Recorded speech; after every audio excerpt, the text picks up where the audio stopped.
So I see him at this, I see him at this other event, and he's the only one I know, okay? I haven't met anyone else yet. I went out for drinks with him, so I know him. So I go where I know people, and I'm like, oh, hey, how's it going? You know, I'm being friendly. And then he went and got me a drink, and I was like, oh, thank you. I didn't need to. And then he went and disappeared. And I was like, oh, okay. I just kept where I stayed where I was at because, you know. And then I'm like, you know what? I'm going to go look around because I haven't really gone to the other areas and seeing what's out here. So I went around the corner and I see him sitting there, pouting. And I'm like, are you okay? And he goes, no, I'm not okay. And he goes, I told you I wasn't ready for anything serious. And I'm like, excuse me? And he goes, I feel like we're on a date. I'm like, I'm sorry if I gave you that vibe. You're the only person I know here, so I thought I'd talk to you. Yeah, okay. And I said, but why, why are you over here? And he goes, I tried to leave, but there's a car blocking me in, so I can't leave. I'm like, okay. I'm like, well, I'm leaving. Bye. And I got in my truck, and I was leaving. As I was leaving, I saw that there was another car leaving. And God said, go back inside and let him know that he can leave if he wants to. And I didn't want to. I wanted to get in my car, and I just wanted to take off. I'm like, why do I care if he can leave or not? Again, baby steps. And I'm like, fine. I got out of my car, went down to where he was at, and I said, hey, a car just left. If you maneuver yourself, you can get out. And I didn't wait for him to respond. I just turned around, got in my truck, and I drove off.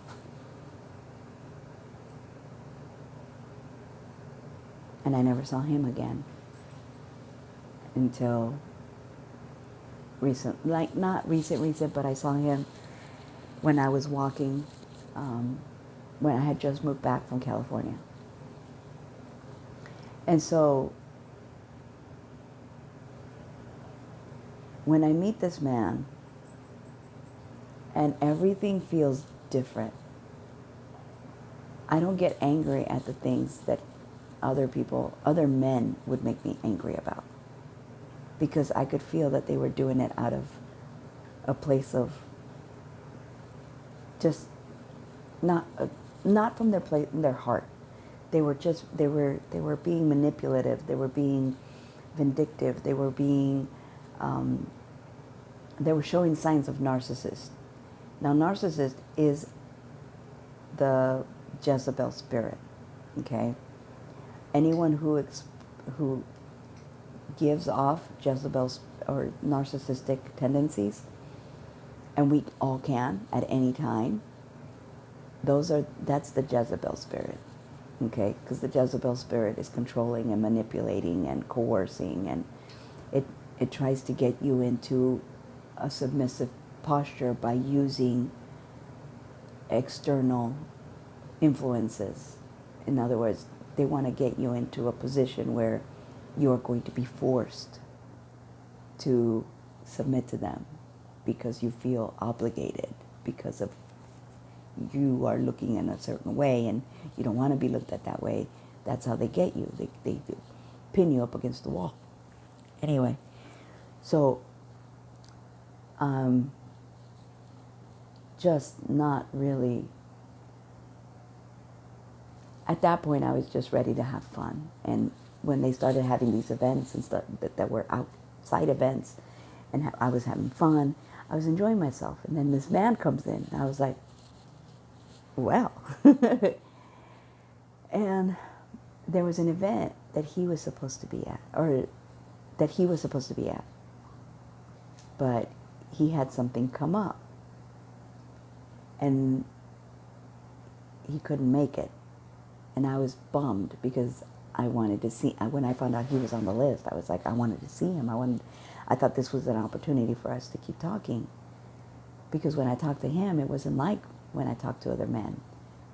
He listened. He allowed me to speak my portion and not treat me like an idiot or treat me like he wasn't interested in what I was saying. And then, so he didn't show up at that one.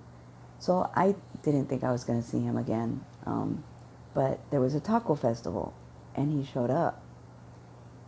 And he was sitting on another part of the area, and I was sitting on another part of the area, or standing. And the same girl that was there the day that the day of the dance, the club. Oh, let me back up. So we're at the club.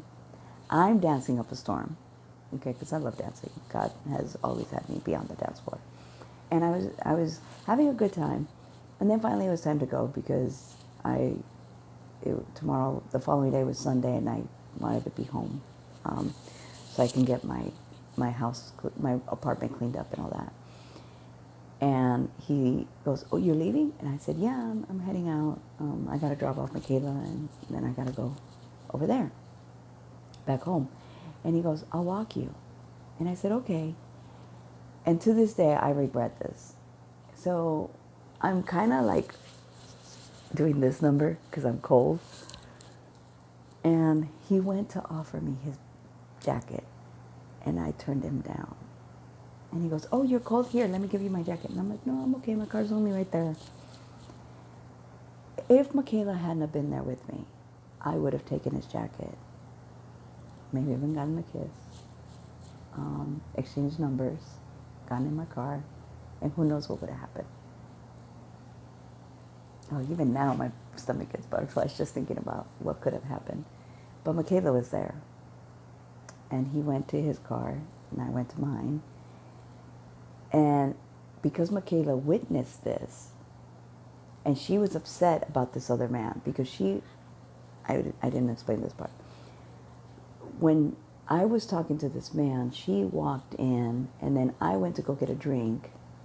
When I came back, the two of them were talking, and I went in between them, but I was trying to get to the door, to the table, and there was a wall next to Michaela, and there was a table next to him. So I went between them, but I didn't mean to stop their conversation. They could have gone off and done whatever they wanted. They're adults. And when he walked off all pissy, she goes, "Oh, I would never date him because he's too old for me." I'm like, "Okay." She goes, "You should go for him." And I'm like, "No, not interested." We went out for drinks, but that was it. So fast forward, we're at this taco event. Michaela's standing with me, and she's watching me watch him, and she remembered that he was the man who offered me his coat. So she goes, "I'm going to go talk to him." I'm like, "Okay." And she went over there and she talked to him. And she found out that he had just met this girl online, and that he wasn't sure where things were going, and but he was still keeping his options open. And then she came back to me and told me, "Well, I asked him if he would go out with you." And I was like, "Why would you do that?" And she goes, "It doesn't matter. He said you're too old for him, that you're not his type, that he would never date you." And I'm like, "Okay, whatever, I don't care." Did it hurt? Yeah, it hurt. It hurt. Because she was trying to keep us apart because she was doing what she thought I did to her and that other guy. And I'm like, "You could have gone out with him. I don't care. It's not my problem." But she was now vindictive because I interfered with what she wanted. And I'm like, "Okay." So we go inside, and it was a good sized group that was with us. It wasn't just 3 3 or 4 people. It was like 12 of us. And as always, in every event, people scatter. But there's a core that stay together. And my friend Stacy was there. And this woman who, Annette, the first time I met her, I fell in love with her because she speaks her mind. And both her and Stacy were like, hey, when they saw him. I was aloof. I'm like, I don't care, because Michaela had done her job. Michaela left the group. She didn't hang out with us. She didn't stay with us. She just went off and did her own thing, and then I guess she left because she wasn't there when we were getting ready to leave. And we didn't care because people are adults. People come and go. People, they don't need to stay with us. But we do have a sign-in sheet that you have to sign in so that the person that's hosting that event gets credit, and they get like discounts and stuff on their memberships and what have you. And so we're standing there walking in, and I didn't realize this, but he's on the other side of me, and he comes around to my left, and we're walking, and he's like talking, the people are asking him questions, so he's talking. And then he goes, oh, there's my bike. And I looked over at him, and I'm like, you have a motorcycle? And he goes, yeah. Oh my God, I used to have a Gixxer 750. I love motorcycles. And he's like, you do? I'm like, yeah. He's like, that's awesome. And so I started asking him questions about his bike, like, what kind of bike is it? And he's like, it's a Harley Davidson, it's a cruiser. And I was like, oh my gosh, that's awesome. And I started asking him, like, how often does he go for rides and blah, blah, blah. And then he's like, oh, okay. I didn't see it that way because in my mind, he wasn't interested. He was just being friendly. And I'm not one of those women. I shouldn't say it like that. I'm not the type of person to jump into something just because someone is showing me interest. Because even friendships, I don't just jump into a friendship thinking, oh yeah, this is going to work out. And then go, oh, they treated me like so much crap. And, then I lose a friend. So I'm very cautious. I'm very protective because I've never been treated well. I've always been mistreated. I've always been talked about. So I am very careful that I don't open myself up too soon because I always get hurt. Stacy isn't my friend. She's a friend of another friend, a woman who we were two peas in a pod. And when I saw this woman, I'm like, why are you friends with her? Like, she's not like us. Like, she is completely opposite. She's negative, she's dark, and she's controlling. But I didn't tell my friend anything until one day when this controlling woman tried to control me, and I'm like, And I told her, I don't know how you are friends with her because I'm not going to let her control me. I've lived with people who control me, and I don't want to do that ever again. And I said, and if I want to do what I want to do, I'm going to do what I want to do. And there's nothing that she's going to say that's going to stop me. That was a future conversation. Anyway. So we go to this area where the food trucks are lined up in a line, so in an L. And there's drink trucks, and there's food trucks, and there's tables. There's benches, and then there's tables that you can stand up at. And of course, Stacy said, go wherever you want to go, and then we'll meet up back here at one of these tables. So I went to the taco truck because I love tacos. And I got 3 tacos and a jalapeno. Or no, 3 tacos. And he got 3 tacos and a jalapeno, but it came with his. He didn't ask for it. And he saw my, oh, and then I got something that had like, it was like nachos. I don't know. And he saw what I was eating and he goes, ooh, can I have some? I'm like, yeah, go ahead. So he took a bite. He's like, ooh, that's yummy. I'm like, you can have more if you want. And he's like, really? I'm like, yeah, I'm willing to share. And these ladies are watching the interaction between us. And so they start asking him questions, buying questions like, so are you looking to date anyone? Are you da da da da? And me, Michaela already told me he's not interested, so I know he's a friend, and I'm going to treat him as a friend. God allows Lucifer for his plan to work, initially, but God is using that to have his will be done. Eyes to see and ears to hear. So I'm there and I'm friendly and we're laughing, and then I saw his jalapeno. And I was like, are you going to eat that? And he goes, no. And I'm like, can I have it? And he goes, yeah, go ahead. And I grabbed it and I tore it up. And so we're all of a sudden our hands brush against each other.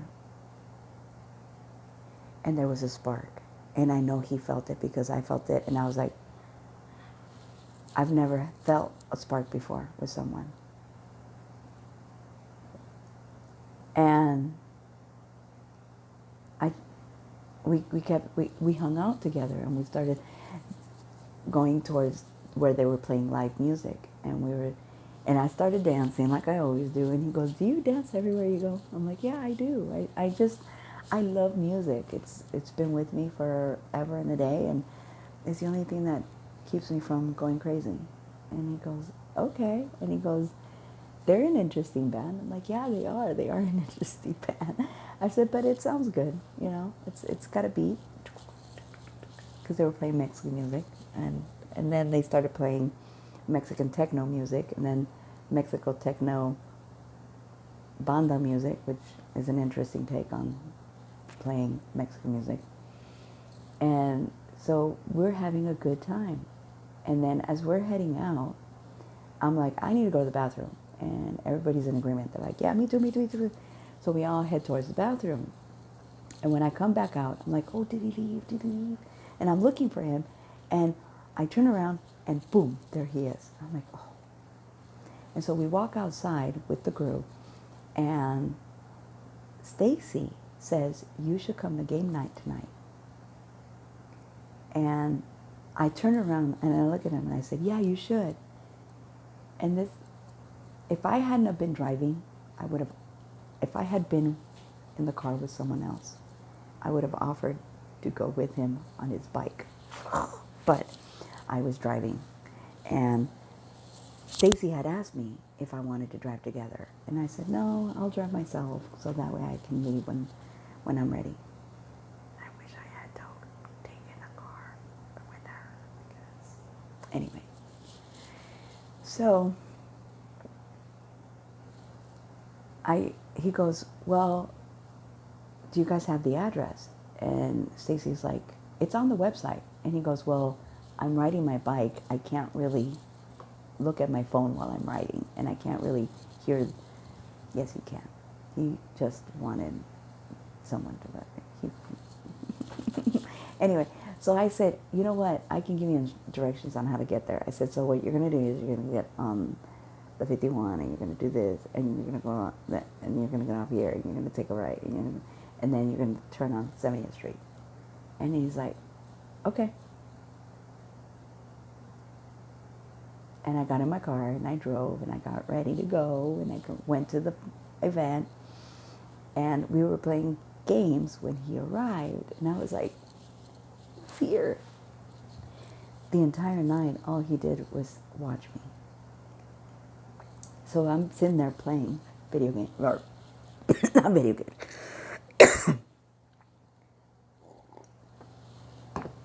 So I'm sitting there playing a game, and he's standing there watching me, watching over me. And then we go outside, and of course, there's a boombox that you can put your phone on. And I asked, because by then, me and the owner of the house, who is also a member and a host, became friends. And so, what is his name? um,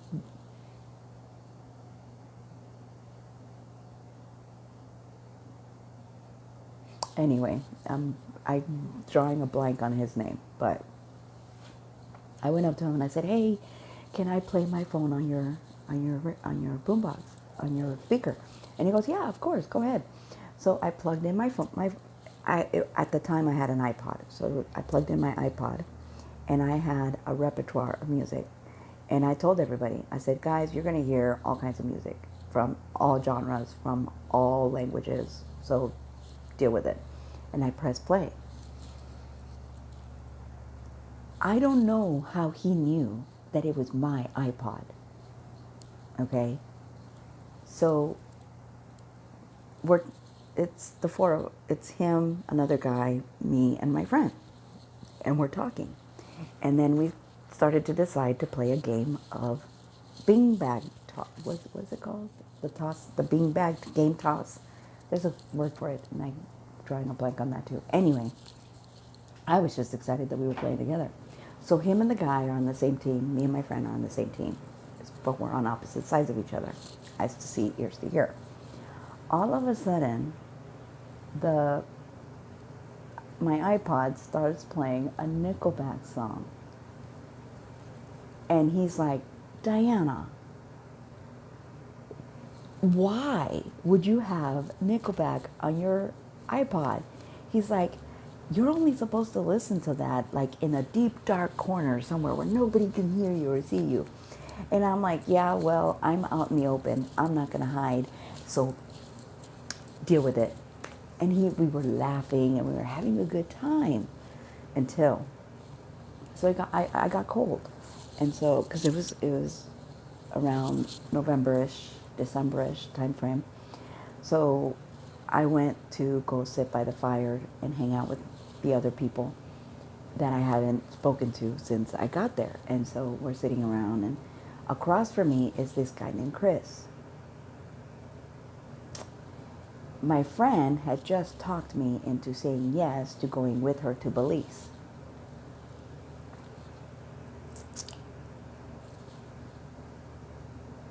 But that was in September. And this was before September. Oh, it was around March, April, when it was still cold. So it was at the beginning of the year. And no, January, February, because it was still cold. And so, or it might have been the year. No, January, February. I don't remember. It was cold months. I remember that. And so I'm sitting by the fire. Scott walks up, and he's standing across from me, and I'm watching him. He's watching me, and we're just kind of sitting. He's standing there. I'm sitting here, just getting warm. Out of nowhere, because Chris speaks up and says, "Hey, Diana, I'm so excited about being in the same room with you, Heather, and all the other girls." He heard that, and he turned around and walked away. Next to me was this man, Mike, and he had been telling me that him and his girlfriend, Tina, who's a friend of mine, because I've been there for her in a few situations that she's had, and she took care of me when I got drunk one night. I got past my limit, and she sat on the curb, taking care of me, making sure I stayed okay. And back then, I was drinking to forget. I was drinking because I was drinking liquor. I was drinking things that I shouldn't have been drinking. Now it's just Chardonnay. That's all I drink. And only a couple glasses. unless God says, let's drink some more. And I'm like, but he's with me. And it's at home where I'm safe and I know I'm not going to be out putting myself at risk. And so when I found out that Mike was going to be in the same place and they had bunk beds in their room, it was like a cabin. I then started to work with him and say, hey, I'd rather share the cost with you than be in the same room with that man. And he goes, yeah, I'll talk to Tina. I don't think she'll have a problem with it. So Heather and I stayed with him and Tina. Unfortunately, Tina and him broke up before we went to Belize. But that's okay because this situation was better than the other situation. The other situation, these women and this man were in the same space, and it's not the space that they were in. There wasn't privacy. Okay. Yes, the bathroom was closed up and you had privacy there, but there wasn't privacy anywhere else. Like the bathtub was out in the open, the shower was out in the open, the bed was out in the open, so there was no privacy. Okay? And I didn't want that. In the cabin, there was more privacy. He had a door to his room that he could close. We were in bunk beds in the front living room, but it's okay because the two of us were I was sleeping on the top bunk bed. She was sleeping on the bottom one. The bathroom had doors and they closed. I did, however, because God led me to, I did take a shower outside, in the outside shower, in the outdoor shower. Oh my gosh, it was so much fun. It was so nice. And God led me all around the property. I got to see things and do things that my friend was like, why didn't you wake me up? And I'm like, oh, I'm sorry. I didn't think you. And so she started to get upset because I was doing things on my own and I wasn't calling her in on it. And I'm like, there are times where I want to be alone, where I just want to be by myself. Not because I want to be by myself, but because God needs me to be by myself. Because there are things that he wants to show me, things that he wants to bring back later on that are going to help me. Now, this is why. In the back part of this resort, they have a botanical garden. In that garden, they're growing herbs and spices, and they're growing medicinal things. And I was reading up on their culture and reading up on what they were doing. And what they're doing is they're going out and they're finding these species of plants that the rural folks, the urban folks, the folks that live in the forest, the folks that have been cultivating the land, the tribes, okay, that they know provide certain medical benefits. Until this moment, I didn't even remember about that. If I hadn't have been obedient and used my path, the way God has led me with my spouse, I would not have remembered that God took me to Belize so that I could see how to cultivate the plants from a seedling to a small plant to transplanting them. Every morning, I took a walk to that place and I spent hours just reading and looking and looking at the tools, looking at the equipment that they were using, looking at how they were using the different planters, on how they were using the different soils. Because all of that was in preparation of what I'm going to be doing. God will confirm along the way if that thing that you think is what you're supposed to do is the thing that you're supposed to do. Okay? So, and I will post this. It's going to be like a 4-parter because it's an hour and 36 minutes now. And I'm not done. And so, the next time I saw him, it was a painting event. And this is the first time he brought this woman to an event. He was basically letting me know, I've chosen her. And I got mad. And I started telling the people I thought were friends that he was supposed to be with me. I was supposed to be the one he chose. But because he misunderstood a conversation, because he took it in blind acceptance, without checking with God, without waiting to hear the final outcome, he made a choice based on what he thought. And so because of what he thought, he ended up having to go down this other path. But, yeah, everything was, and I was friends with him on Facebook, and I saw his relationship with her blossoming. And there was a woman that I worked with, and I don't share my life with anyone. But this woman, God pushed me. He's like, tell him. I didn't know it was God pushing me, but I felt the inclination of sharing my life with her. And I showed her the pictures, I showed her the man, and I told her the story, and I told her, I said, he's not in love with her. He's in love with her daughter. He wants to give her daughter the life she never had with a father. He wants to be the man that takes care of her and shows her love and shows her understanding and raises her to be a good woman. I said, because he's longing for his own child, for his own daughter, to do that again, because he loved being the father of a daughter. And she looks at me and she goes, then leave him alone. Leave him alone. And if he comes back around, then you know.